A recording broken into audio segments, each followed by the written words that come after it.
Welcome to episode 118 of the Various and Sundry podcast.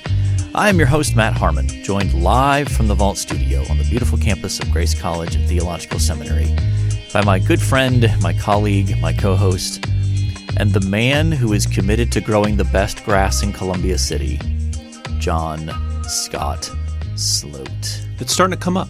It's starting to come through. Have you done any treatments on it? Yeah. You do a crabgrass preventer this time of year. Okay. Doing things like that right now. Nothing to fertilize yet. It's still waking up from its winter slumber. Okay. Yeah. Maybe you need to do a spin-off podcast on growing grass. Interesting. Yeah. Maybe I could get Scots to do this for me, or get some sort of sponsorship. Yeah, I would love that. Yeah. There's a guy on YouTube I actually follow for lawn care. I'm not. That is the least surprising thing I will hear all day. So, indeed. So what's going on, John Scott Sloat? Oh my goodness, busy time of year. Busy time. Lots of travel. My wife's birthday is today, Monday. So celebrating that this evening and over the weekend as well. And we have some speakers coming in. It's just a crazy time here on campus. Yeah, April is always busy. Mm-hmm.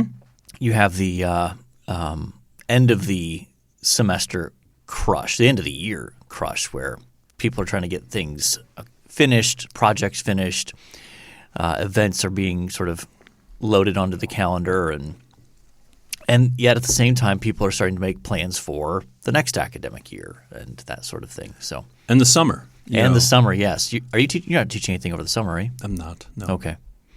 Yeah, I've got 2 online classes this summer. So, indeed. All right. So, if you would like to get in touch with the show, you can find us on Twitter at V&S Pod. You can email the show, variousandsundrypodcast@gmail.com. You can also find us on Facebook and on YouTube. We would love for you to leave us a review and a 5-star rating on whatever platform you access the show. And I think it's appropriate. We need to give a shout-out to whoever is listening in Virginia. Yeah, or a couple. It could be a couple people. It could be, yeah. Yeah. I mean, massive downloads from the state of Virginia this past weekend. Or somebody who has their VPN set to Virginia. Who sets their VPN to Virginia? Well, if you live in, let's say, some other part of the world. Yeah, and you have Major League Baseball television, for instance, you could set your VPN elsewhere so that it tricks MLB TV to thinking you're elsewhere. I see. So you can watch the games. I see. Okay. All right. Well, we're just going to go with the assumption that this person odds are they're in Virginia, located actually physically in the state of Virginia. So or they're out overseas and they want to get like American Netflix. Yeah. You set your VPN to the United States. I have heard of that. Yeah.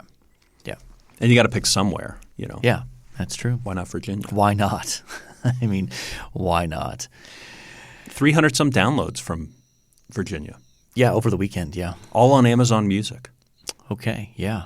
That's probably more of a deep dive than our listeners wanted, but hey, it's just fascinating. It is to us. Yeah. So it was like a Friday, Saturday, Sunday marathon for them. Yeah, just a huge weekend. So, speaking of a huge weekend, let's talk a little NCAA basketball tournament. Sure.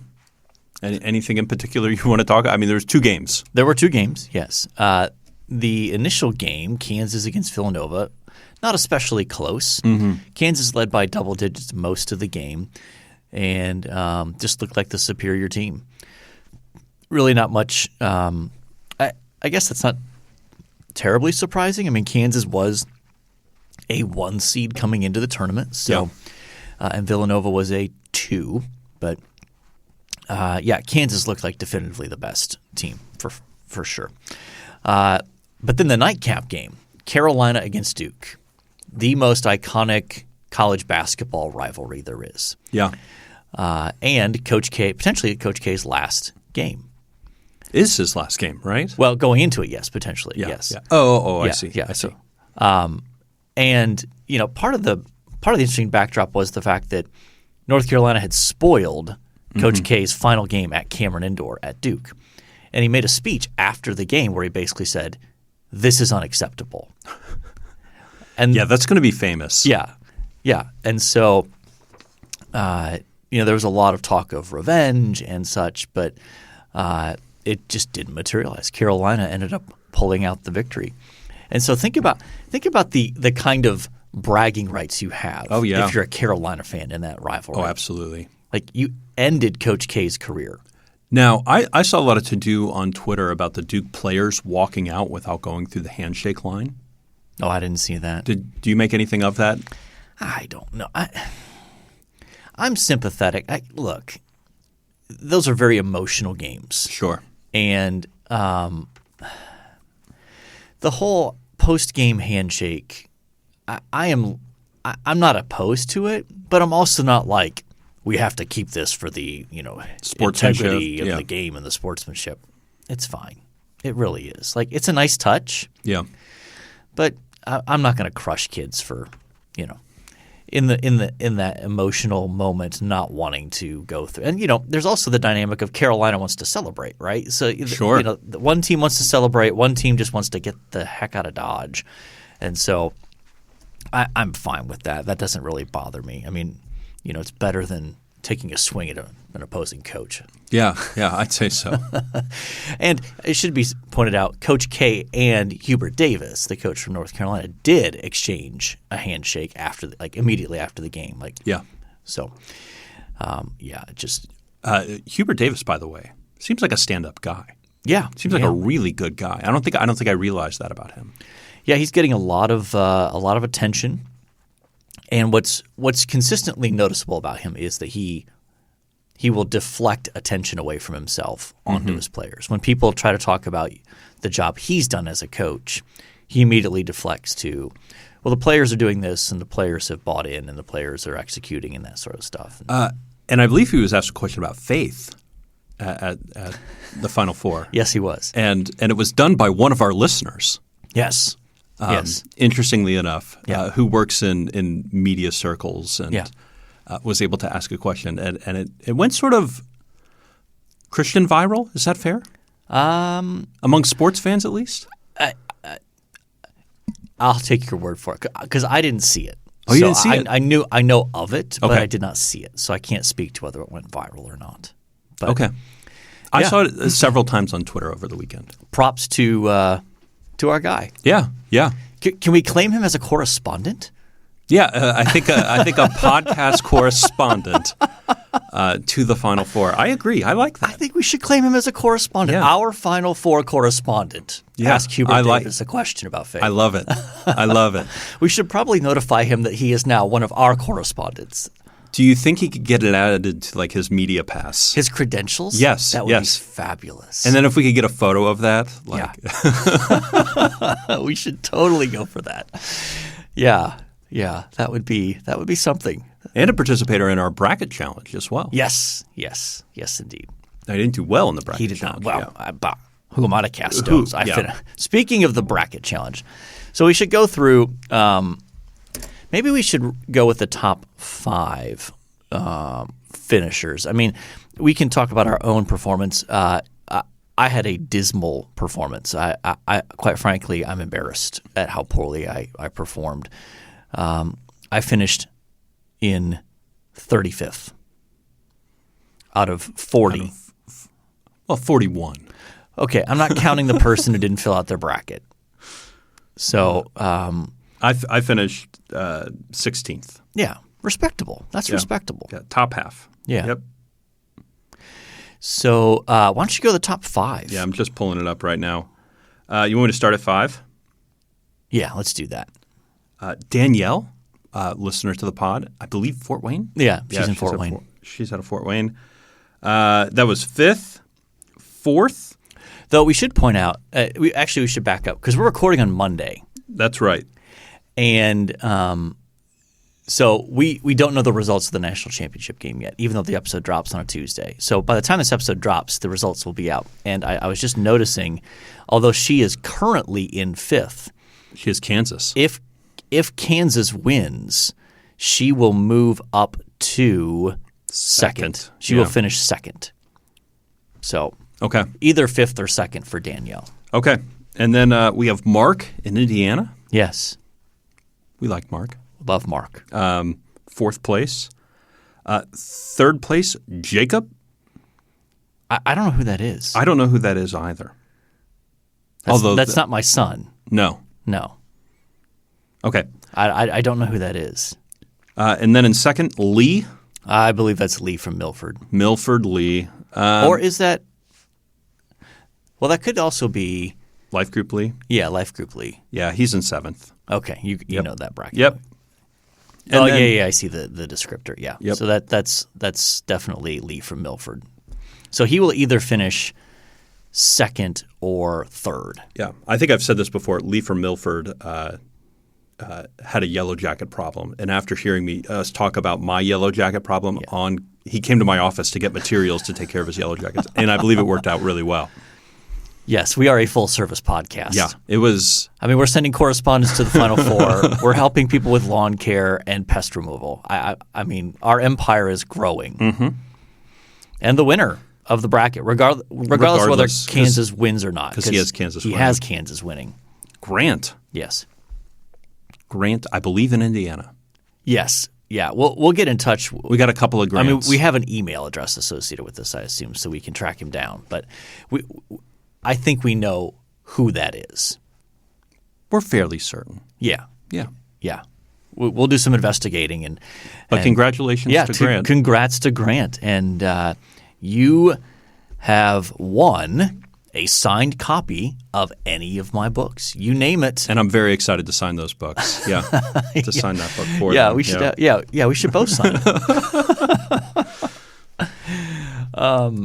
So yeah, that was fun. I mean, I love the fact we had 40 people that was participating. Fun. Yeah. Next year we need a few more. Yeah, I'd love to see 50 next year. I mean, maybe if we send our correspondent to the Final Four again, absolutely, that will help create some buzz. So, do you? I mean, this podcast is going to drop after the national championship game. We're recording before Kansas or UNC. Oh man, I'm going to pick UNC. I mean, on paper, Kansas is the better team. Mm-hmm. But man, UNC's on such a roll, and they're playing so well. It's hard to pick against them. But just for entertainment purposes, I will go with Kansas. Okay. All right. The only other sports thing, I mean, there's some stuff going on. The NBA season's winding down, but I wanted to give you a chance to give your Mets preview for the year since this is the last episode before the start of the baseball season. April 7th? 7th, Thursday, which we have to so one of the big things here on campus year after year is opening day baseball at Alpha Dining here on campus, where they'll have hot dogs and pretzels and sometimes, the local AAA or I think it's single A affiliate in Fort Wayne will come down. The tin caps. And it's just a good time. You get a big bag of Big League Chew, and try to recreate the ballpark kind of feel. Yeah, concessions. It's one of my favorite days of the year. Yeah, I know. Also, Jordan in Indiana loves that day as well. Oh yeah, big baseball, big Cubs fan. So that's something to look forward to. The Mets overall, I think it's going to be a disappointing season if we don't make the playoffs. Okay, so. We've spent money this offseason. We probably have, 5 or 6 new players just by free agency alone. Mm-hmm. So I think there's high hopes that we finish first in the division. However, the Braves in our division won the World Series last year. Right. So there's some maybe there's a wild card for the Mets in there if the Braves are really good again. Yeah. And I think making the playoffs and making a run.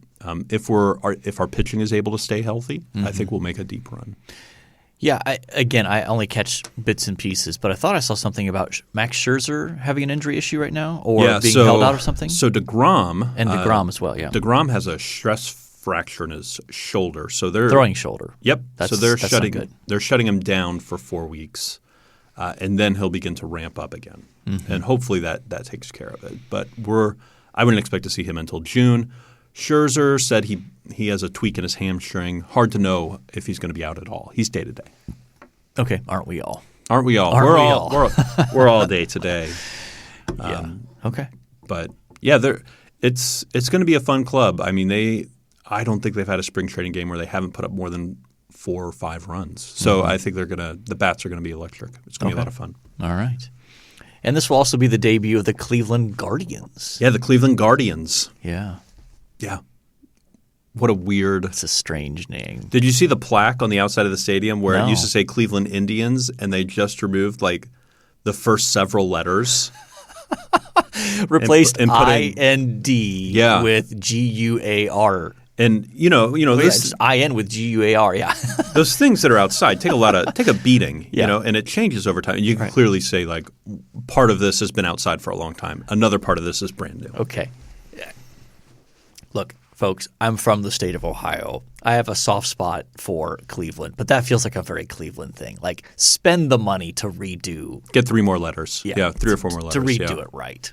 Come on. That's disappointing. So, all right. Speaking of something that's not disappointing, what's our main topic for today, John? We ran across, and by we I mean you, ran across an article called No Christianity is Not As Bad As You Think. 5 statistics that reveal it's good for the world. And I mean that's really what the article is. It's 5 categories that that there's a narrative out there about Christians and the data points otherwise against that narrative. So we thought it'd be fun to run through the 5 and have some brief discussion about them, and then absolutely. And I think it's easy to, especially if you're on social media, it is easy to feel like everything about the church is bad. Everything about Christianity is awful, whether that's from criticisms from outside the church or even from within the church. And I think social media lends itself to emphasizing issues. Some of them are legit. That's not to say that all these criticisms are illegitimate or have no merit. And even the article that we're looking at today makes the caveat at the beginning. Not every local church is a healthy local church, and of course there are still issues. But it can be easy to lose sight of the good things that the church does within our broader culture, and I think it's helpful to highlight these. And so it's. This article seemed like an easy opportunity to do that. So you want to get us started with number 1. He labels these cultural narratives. So cultural narrative number 1. Yeah, that Christians really aren't pro-life. They're just pro-birth. Okay. So how does that criticism kind of play itself out? Like what are people getting at when they make that criticism? So what I hear when I hear that criticism, well, first, I don't think there's wrong with more babies. I'm a big fan of more babies in the world. So easy there, Kevin DeYoung. Okay. I think I am pro-birth at some level. You think you are pro-birth? I am pro-birth. Okay. But the criticism is we don't Christians only care about this political issue that's being pro-life. Once they get into school, they don't necessarily care about that. They don't necessarily care about them. They just care about getting them born. That's and right. Then after that, this is the narrative. Then Christians are just like, well, good luck. I hope you can figure out how to afford raising this kid and caring for it. Yeah. And so that's the sort of cultural narrative that's out there. And what statistics or what evidence does the article bring forth to tell a different story? Well, he puts forward the rates of adoption in the United States. So all U.S. households, 2% of them do some sort of adoption, whereas practicing Christians, 5% of them do some sort of adoption. Yeah. He also points out that more or less just about any pregnancy resource center you come across has probably been established by Christians. Yeah. That's absolutely true. And I would add beyond that most hospitals have some sort of Christian religion attached to them. Maybe in history only at this point, but at some point Christians cared about the well-being of people. Mm-hmm.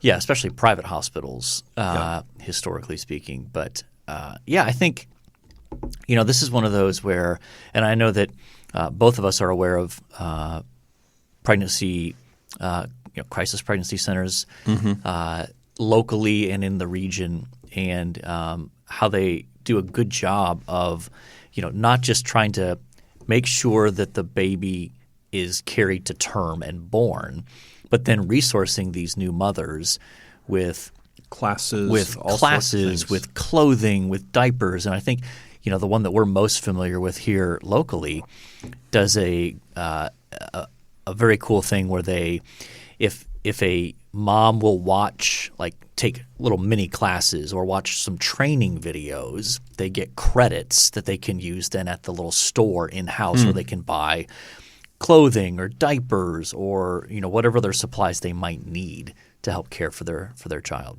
Yeah. So, and I do think that's that this is a reminder that for many Christians, this is not first and foremost a political issue.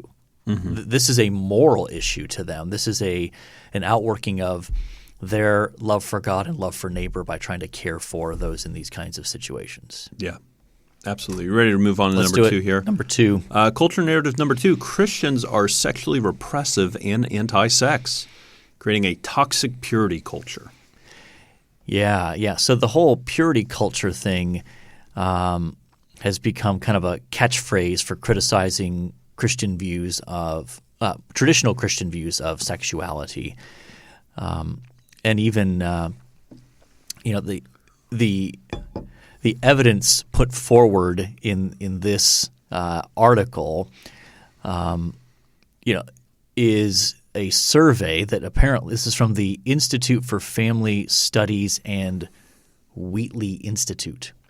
I'm not familiar with that, but this is the summary. Church-going conservative Christians are in the category with the most fulfilling sex lives in America. Putting a premium on covenant marriage, it turns out, creates a relational dynamic filled with the kind of passion the world wants us to think is produced only by liberation from Scripture's, quote, outdated sexual mores. Yep. I would like to throw a little bit of shade at purity culture. Like, I think there are good intentions there. I think there were some botched programming, some over-communicated messages. So I do think some of the criticism of purity culture is fair. Yeah.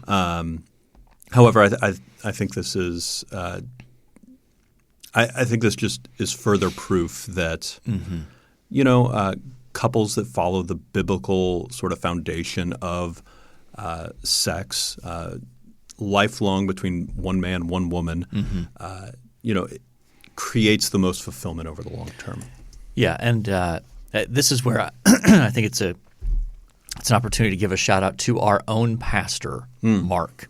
It's providential that yesterday's message, we're preaching through Deuteronomy. Yeah. And the section in Deuteronomy 22 that he preached had some really challenging stuff on sexuality. And he did a great job with that text. But one of the things he emphasized in there is there's a balance essentially that yes, you can make some criticisms of what came to be called purity culture, but the answer is not to abandon traditional Christian sexual ethics in response to abuses of that. That on the one hand, yes, you can talk about purity in a way that is unhelpful, that condemns people and makes them feel that if they fail in this area, basically all hope is lost and they've ruined themselves forever kind of thing, in contrast to the gospel, which holds out the great hope that Jesus meets us in our failure and our shame.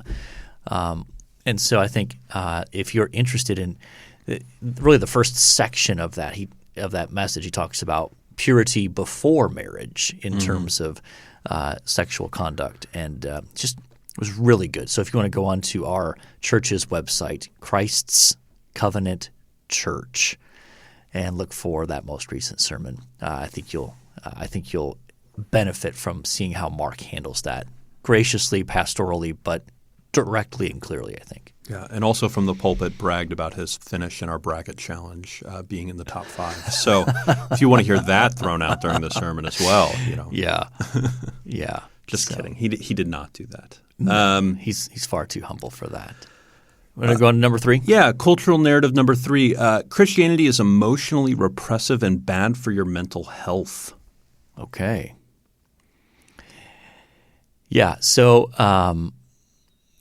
this he gives a list of several bullet points. The data shows church attendance correlated with less depression, less suicide, less emotional pain medicators like smoking and substance abuse, greater social support, greater meaning in life, greater life satisfaction, more volunteering, greater civic engagement, and children more likely to grow up happy.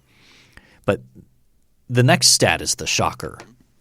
If you look at that, he points out that according to the Washington Times, regular churchgoers were the only segment of the population whose mental health actually improved in a pandemic-wrecked 2020.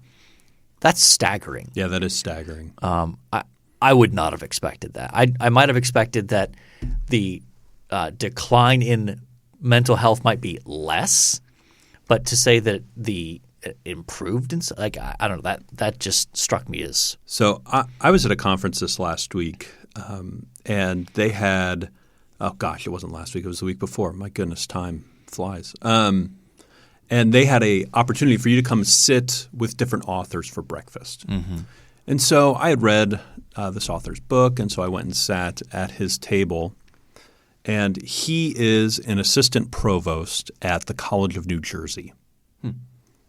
Secular school. It sounds secular, and next to me was an evangelical school who was kind of peppering him with questions about like, what do you think about this? What do you think about this? And one of the things they asked was, what do you think about mental health? And he goes, you know what? There's a lot of problems out there. I can't unpack it all. He goes, one of the things that really helps with mental health that the research is showing is prayer. That prayer really, really helps mental health. And this is the assistant provost of a secular university saying this. Yeah. And I thought that was fascinating. Yeah, that is interesting. That whole category of mental health I think is a challenging one for Christians to enter into. Without getting on the rabbit trail too far, it's one of those where it feels like this is my take. We'll see if you agree. There's clearly something legitimate there. There's something going on. Yeah. But there seems to be this tendency to try to lump a lot of things under mental health that probably don't belong there. Mm-hmm. And then it becomes this sort of blanket category of, if you say something, that I don't like, you're damaging my mental health. Mm-hmm. If you say something I disagree with, then you're threatening my mental health. Mm-hmm. Those kinds of things. So in any case,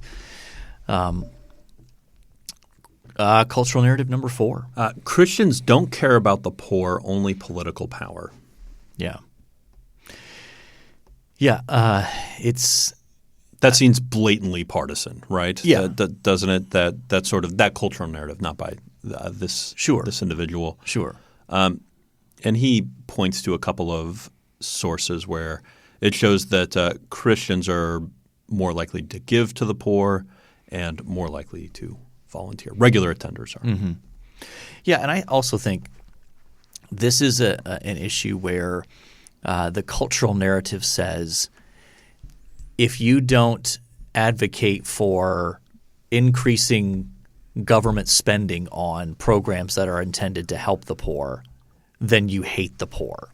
Mm-hmm. When it might just be actually you just think there's a more effective way to help and care for the poor. And the number of churches that have homeless shelters and soup kitchens and provide job training for those who need it to help get jobs so they can try to escape out of poverty, like legions of those kinds of churches. And so I think – as well as not-for-profits all over the place. Non-government situated like a rescue mission, or we have a local homeless shelter here in town. Yeah, fellowship mission. That I believe just about every local church supports in some way. Yeah. And there's also combined community service. Combined community which service, yeah. provides food and other services as well. So, and those are partnerships of local churches. That's what's so encouraging about that is those came out of local churches coming together and say, not any individual church by itself can really handle this, but if we partner together, we can, in essence, commission this group of people who are passionate about this to serve people in those kinds of situations. Yeah. All right, ready for number 5? Let's go. Christianity is gender oppressive, a tool of the abusive patriarchy, and create toxic relationships for women. Yeah. Matt, as a man, how are you going to apologize for this? Well, I'm not sure I'm allowed to say anything about this in light of the cultural narrative. As a white male, I'm not sure I'm allowed to do anything or say anything about it. But, again, this is one of those things where are there issues in the church that the church needs to deal with? 1,000%. Absolutely. Yes, absolutely. Yeah. But one of the pieces of data that this author points out is that the data shows that church attendance yields the most enjoyable and least abusive relationships for women. Contrary to the narrative, theologically conservative, gender traditional church attending women. Wow. Let's say it again. Theologically conservative, gender traditional church attending women. I think we probably would call them complementarians in that description, are in the category of the happiest relationships with the least abuse in the country. Now, again, I think in some ways that ties in with what we talked about the last 2 weeks with complementarianism and that sort of thing. But related to this, I think that this is an area where sometimes I just find the disconnect between the criticisms given of sort of traditional approaches to gender and sexuality within the church, and then our experience in the congregations and the churches that we've been involved in. Mm-hmm. Not that there haven't been issues, of course. Yeah. Every church is going to have to, at some point in our culture, have to deal with some sort of abuse situation or worse. And so, I think that can overwhelm the narrative we'll see it's all about this. It's because of these traditional gender views that you're producing this. Yeah. Yeah. So, I think and I'm sure that more could have been marshaled here when it comes to these kinds of things. But, and this is where here might be a takeaway in my mind.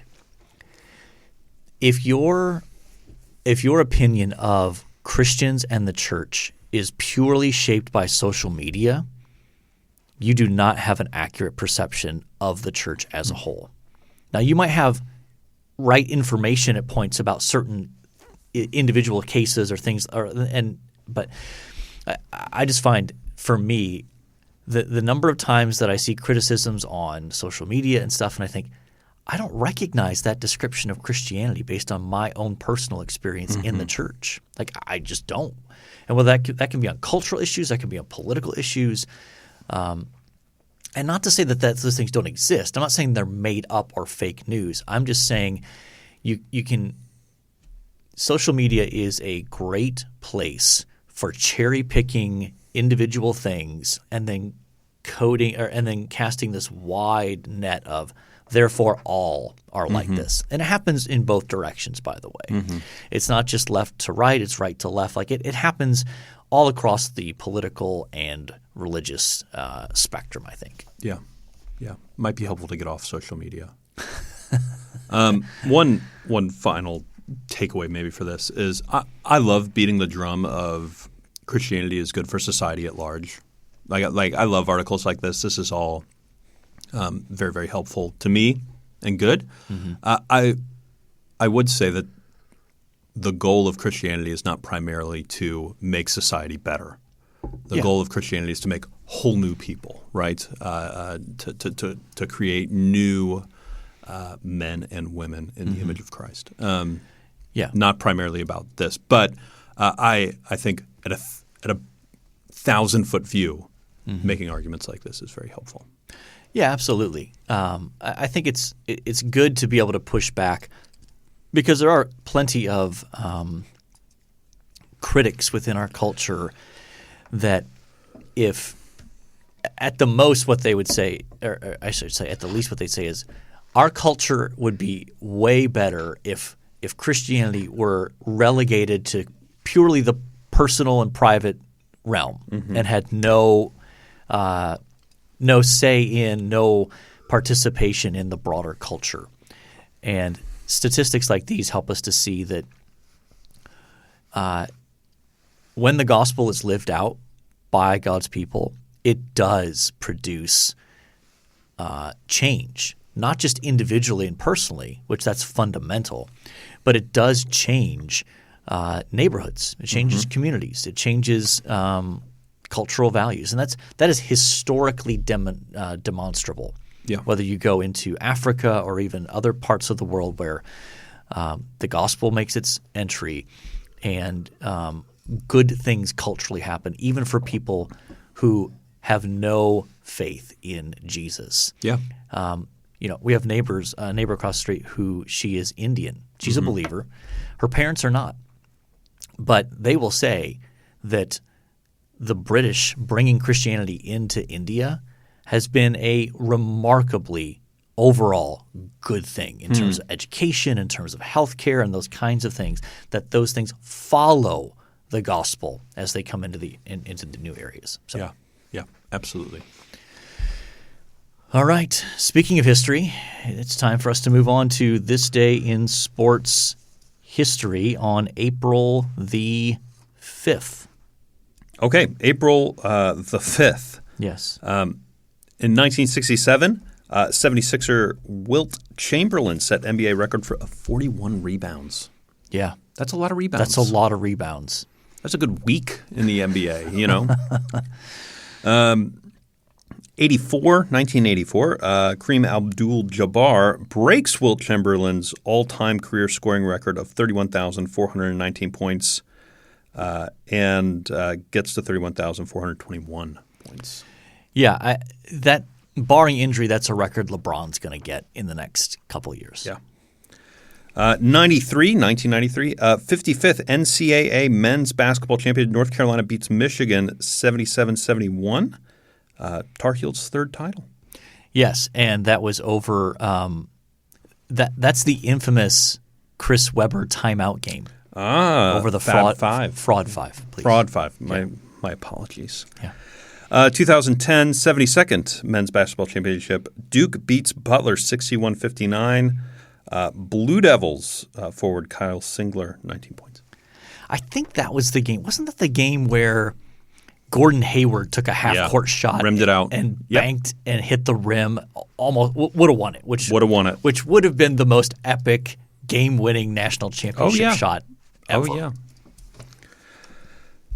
And just last year, the men's basketball championship Baylor Bears become the second consecutive first-time NCAA championship 86-70 over previously undefeated Gonzaga. Yeah. Boy, we have they're all the same, Yeah. Who do you like? I think if Butler had beaten Duke, I would have been all about that. Yeah, but they didn't. They did not. Yeah.